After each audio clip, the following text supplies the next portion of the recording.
আল্লাহর নবী বলছে, আমার উম্মত জাহান্নামটা আমি যেমন দেখছি, যদি তোমাদেরকে বলতাম আর বুঝাইতাম তো তোমরা আর জীবনে কোনোদিন হাসতা না, জীবনে আর কোনোদিন স্ত্রীর সাথে রাত্র কাটাইতা, জীবনে কোনোদিন জনপদে থাকতা না, বরং জঙ্গলে আর পাহাড়ে গিয়ে আশ্রয় নিতা, আর 24 ঘন্টা শুধু কান্তা জাহান্নামের ভয়ে।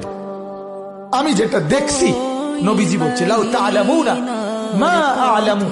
লা দাহিকতুম কালিলা ওয়া লা বাকাইতুম কাসীরা। আজ আপনারা, আল্লাহর নবী এটা পর্যন্ত হাদিসে বলছে, হাদিসের মধ্যে মিশকাতে কথা আছে, কোন মানুষের লাশ যখন লাশের খাটিয়ায় করে নাফরমান ওই লোকের লাশ যখন কবরস্থানের দিকে নিয়ে যায়, আল্লাহর নবী বলছে এই পরিমাণ চিৎকার করে ওই নাফরমান, যদি কেউ পৃথিবীর কোন মানুষ জীবিত এই চিৎকার শুনতো, আল্লাহর নবী বলেন, তাহলে পৃথিবীর কোন মানুষ আর